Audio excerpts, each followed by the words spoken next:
போட்டித்தேர்வு படிக்கும் மாணவ அனைவருக்கும் வணக்கம். நம்ம இப்போ ரீசெண்டாக பார்த்தீங்கன்னா இந்த வார்த்தையை நீங்கள் கேள்விப்பட்டிருப்பீங்க, ஜென்சி.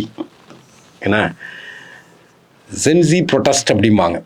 அதாவது இளைஞர்கள் போராட்டம் பண்ணுறாங்க. இப்போ நிறைய நாட்டில் இந்த போராட்டம் போயிட்டுருக்குது. ஜென்சினா என்ன அப்படின்னா, இந்த 1997 2010 பிறந்தவங்க. நீங்கள் எதில் இருக்கீங்கன்னு இப்போ செக் பண்ணிக்கலாம். இதுதான் ஜென்சி. ஜென்சி இளைஞர்கள் ப்ரொட்டஸ்ட் பண்ணுற பேர் ஜென்சி. அப்போ ஜென்சிங்கிறது இதுதான். ரீசெண்டாக இது ஏன் ஃபேமஸ் ஆச்சு அப்படின்னு கேட்டிங்கன்னா, ரீசெண்டாக பார்த்தீங்கன்னா ஸ்ரீலங்காவில் 2022 பார்த்தீங்கன்னா ஒரு ப்ரொட்டஸ்ட் போச்சு. என்ன பண்ணாங்கன்னா, அங்கே உள்ள எல்லாத்தையுமே அடித்து விரட்டி விட்டாங்க. யாருன்னா இளைஞர்கள். இப்போ என்ன காரணம் கேட்டிங்கன்னா, TTT அப்படிம்பாங்க. மெயினாக அந்த சென்சி ப்ரொட்டஸ்ட் இளைஞர்கள் போராட்டம் பண்ணுறது எதுக்கு போராட்டம் பண்ணுவாங்க? அந்த நாட்டில் கரப்ஷன் அதிகமாக இருக்கும். ரெண்டாவது அன்எம்ப்ளாய்மெண்ட், வேலையின்மை அதிகமாக இருக்கும். வேலை வாய்ப்பு இருந்ததுன்னா வேலைக்கு போயிருப்பாங்க. அடுத்து பாவர்ட்டி இருக்கும். இதுதான் காமனான ரீசன். கப்புன்னு சொல்லி நாம் வச்சுக்கிடணும். அதுக்கு ரீசன் ஏன்னா கரப்ஷன், அன்எம்ப்ளாய்மெண்ட்டு, பாவர்ட்டி. அதோட வடிவம் வேறு வேறமாக இருக்கலாம். இப்போ ஸ்ரீலங்காவில் பார்த்தீங்கன்னா, அங்கே பார்த்தீங்கன்னா நிறைய போராட்டம். டூரிசம் பாதிக்கப்பட்டுச்சு. ஏன்னா எக்கனாமியே உடண்டுச்சு. அப்புறம் ஆர்கானிக் டீன்னு சொல்லி கொண்டு வந்தாங்க, அதுலேயும் ஃபெயிலியர் தான். அப்புறம் டேக்ஸ் எல்லாம் ரிடக்ட் பண்ணாங்க, அதுலேயும் ஃபெயிலியர் தான். அப்புறம் அங்கே உள்ள ஆட்சியாளர்கள் பார்த்தீங்கன்னா பயங்கர கரப்டட் பண்ணாங்க. 2022 பயங்கர கலவரம் வெடிச்சிச்சு, அடித்து விரட்டி விட்டாங்க. எல்லாம் அவங்களுடைய அரண்மனை, இப்போ பிரசிடென்ட்டுடைய அரண்மனை எல்லாத்தையும் அடித்து நொறுக்கி பற்றி விட்டு இப்போ புது ஆட்சி அமைச்சிச்சு. இப்போ அதே மாதிரி ப்ரொட்டஸ்ட் பார்த்தீங்கன்னா இது எல்லாமே நம்ம அண்டை நாடுகளில் நடக்கக்கூடியது. இப்போ 3 இது. அதே நிலைமை பார்த்தீங்கன்னா பங்களாதேஷில் 2024 நடந்துச்சு. இப்போ கூட பார்த்தீங்கன்னா ஷேக் ஹசீனா இந்தியாவில் தான் இருக்காங்க. அவங்களுக்கு பார்த்தீங்கன்னா 2 நாளுக்கு முன்னாடி பேப்பரில் பார்த்தீங்கன்னா அவங்களுக்கு மரண தண்டனை கொடுத்துருக்காங்க. அப்போ அவங்களுடைய கட்சி பார்த்தீங்கன்னா அவாமி லீக் இருக்கும். இவங்களும் பார்த்தீங்கன்னா பயங்கர கரப்ஷனாக சொல்கிறாங்க. அப்போ கரப்ஷன் மீன்ஸ் என்னன்னு கேட்டிங்கன்னா, இவங்களுடைய அப்பா தான் அங்கே உள்ள கட்சியை ஃபார்ம் பண்ணுறாங்க. நாட்டுக்கு சுதந்திரம் கிடச்சி முதல் தலைவர் அவர் தான். அந்த டைமில் சுதந்திரத்துக்கு போராட்டம் பண்ண எல்லாத்துக்குமே கவர்மெண்ட் வேலை கொடுத்தாங்க. அப்போ வேலையின்மை கிடைக்க மற்றவங்களுக்கு வரக்கூடிய வேலையை எடுத்துக்கிட்டாங்களா. கரப்ஷன் அதிகமாக இருக்குது, பாவர்ட்டி அதிகமாக இருக்குது. அப்போ போராட்டம் பண்ணி விரட்டி விட்டாங்க. அதான் இந்த போராட்டம், பங்களாதேஷ் சென்சி ப்ரொட்டஸ்ட். இப்போ ரீசெண்டாக பார்த்தீங்கன்னா இந்த வருஷம் பார்த்தீங்கன்னா நேபாள் ப்ரொட்டஸ்ட்.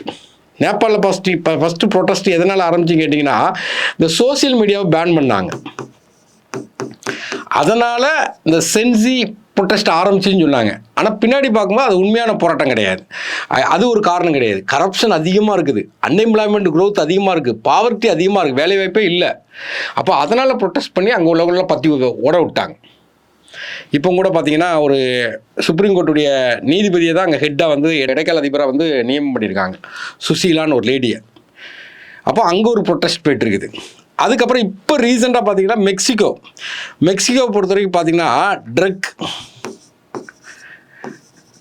கார்ட்டல், அதாவது உலகத்துக்கே ட்ரக் சப்ளை பண்ணுற நாடு எதுன்னு கேட்டிங்கன்னா மெக்சிகோ தான். அப்போ நிறைய ட்ரக் மாஃபியா இருப்பாங்க. அப்போ ரீசெண்டாக பார்த்தீங்கன்னா ஒரு மேயர் ஒரு ட்ரக் மாஃபியா இது பண்ணுறாங்க. அதில் படுகொலை பண்ணப்படுறாரு அவர்.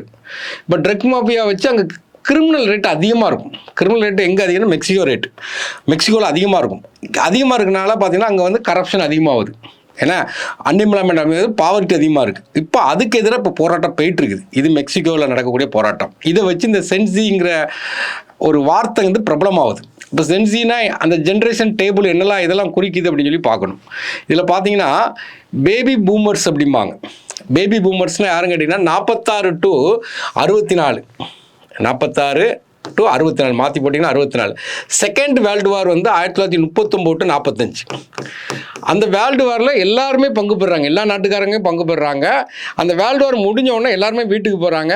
அப்போ வீட்டுக்கு போகும்போது என்னென்னா பெர்த் ரேட் அதிகமாகுது, பூம் ஆகுது, பேபி பூம் ஆகுது. எல்லாருமே இனிமேல் சண்டை வராது அப்படின்னு சொல்லிட்டு எல்லாருமே என்ன செய்றாங்கன்னா குடும்ப வாழ்க்கையை மேற்கொள்கிறாங்க. பேபி பூம் ஆகுது, பயங்கர பூம் ஆகுது. அப்போ செகண்ட் வேர்ல்டு வார் 45 முடியுது.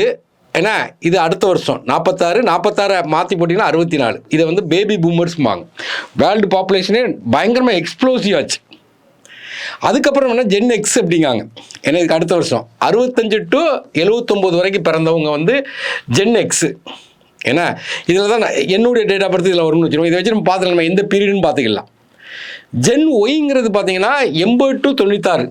Gen Y 80 to 96. இதை நமக்கு என்ன சொல்லுவாங்கன்னா இன்னொரு பேரும் சொல்லுவாங்க, மில்லினியல்ஸ். என்ன மில்லினியல்ஸ், இது வந்து ஜென் ஒய். அடுத்தது சென்சி. சென்சிங்கிறது இப்போ நம்ம பார்த்தது 97 to 2010. ஏன்னா 2010க்கு அப்புறம் பிறந்தவங்க நினைச்சாங்கன்னா ஆல்ஃபா அப்படிங்காங்க. ஏன்னா 2011 to 2025. அடுத்த 2026 அடுத்த நெக்ஸ்ட் இயர்லேருந்து 2040 வரைக்கும் பீட்டாங்காங்க. அப்புறம் 40க்கு அப்புறம் பிறந்தாலும் காமான்னு சொல்லலாம். இதை தான் இந்த ஜென்ரேஷன் கேப். அதான் பேபி பூமர்ஸ், ஜென் எக்ஸு, மில்லினியல்ஸ்னால் ஒய், ஜென்சி, என்ன ஆல்ஃபா, என்ன அதுக்கு அடுத்து என்னென்னா பீட்டா 2026, அதுக்கப்புறம் காமா போடலாம். இது வந்து இப்போ ரீசெண்டாக இந்த ஜென்சி ப்ரோட்டஸ்ட்டுங்கிறது நியூஸ் பேப்பரில் அடிக்கடி வரனால இதை நம்ம கொஞ்சம் டீட்டெயிலாக பார்த்துருக்கோம். அப்போ ஜென்சி ப்ரோட்டஸ்ட்டுங்கிறது 97லேருந்து 2010 வரைக்கும் பிறந்த இளைஞர்கள் அந்த நாட்டில் நடக்கக்கூடிய வன்முறை, ஏதோ ஒரு காரணம், கரப்ஷன், அதை எதிர்த்து போராட்டம் பண்ணுறதுக்கு பேர் சென்சி ப்ரோட்டஸ்ட்டுமாங்க. தேங்க்யூ. சுரேஷ் IAS அகாடமி, வெற்றியின் முகவர்.